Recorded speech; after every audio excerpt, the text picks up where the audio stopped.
39 comments 0 vote. Let's talk. Sage's Pav. Holy fucking shit. If I got a penny for every time a demon came into my life and made me want to roll over and die, I would have too. It's not much, but fucking hell, why'd it happen twice? What were the chances that in my very first mission as a demon slayer, I would encounter the literal demon king? The chances were so slim that it was a clear indication of my remarkable fate in this world. For real, this was the type of shit experienced only by the main characters. Or the side character who would soon die to show just how scary and brutal the main villain was. Hopefully, I was neither, and I haven't realized the third option yet. The Asakusa ward of Tokyo was the place I found myself in. It was also the place where the Demon King was hiding in plain sight, blending in with the thousands upon thousands of humans living here. I'd assumed it must be quite easy to do so since he could shapeshift on command. Heck, he was in his women form when I met him, but I was sure he would have changed that form by now. I quickly went to the direction opposite to where Muzan went, and I also prepared myself to leave the city. Honestly, fuck the mission. The culprit behind the missing people was obviously Walmart Michael Jackson here, and I was like, 5 years and 10 more training arcs away from being at his level. So I decided to leave the city as soon as possible, which was about the easiest decision I made in my life. I put a hand on my heart and felt my heartbeat calming down. It was embarrassing to say, but his simple presence reminded me of the most traumatizing event that happened in my life. I completely lost my cool because of that, which was totally not cool. I knew I had serious unresolved issues from both lives, but I did not like confronting them. Instead, I found a loophole of ignoring all of those problems or traumas, and I learned that if ignored them long enough, most wounds heal with time. This one would too. When I am the strongest demon slayer and when I drive the demons to extinction, all of these traumas will be solved. Like I said, I just need time. Time will heal me. ... Watch where you are going, idiot. I saw a man on the train scream at me as I barely crossed the rail. I wanted to scream back that I couldn't help it. I was running for my literally life right now, but I chose to keep my mouth shut and continue to leave the city. Third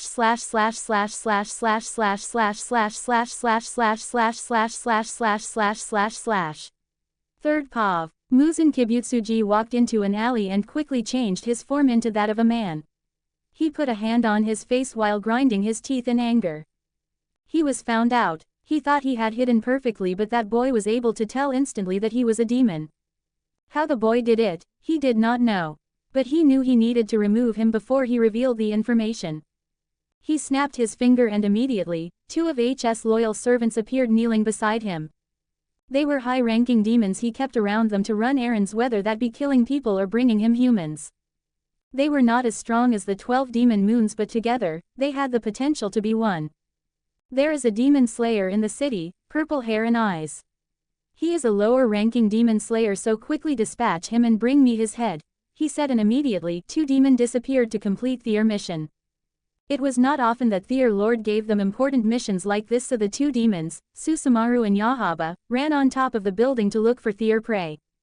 It did not take them long to find their target. In fact, Yahaba did not even have to use his eyes to track their prey.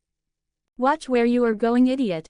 They heard a scream, and when they looked towards it, they saw their target, a demon slayer with purple hair. He was running out of the city. He was trying to escape them. Not a chance. Hey Yahaba, do you think we will be able to become 12K Kazuki after this? Sasamaru asked in a giddy tone. She was too obsessed with being one of the 12 Kazuki that she was ready to do anything. She even went as far as calling herself one due to her obsession. Maybe, but I know the Lord will reward us with his blood if we complete this mission, said Yahaba. They both had smiles on their faces as they followed the demon slayer outside of the city. They planned on attacking him then. And so they walked to their deaths. Sage's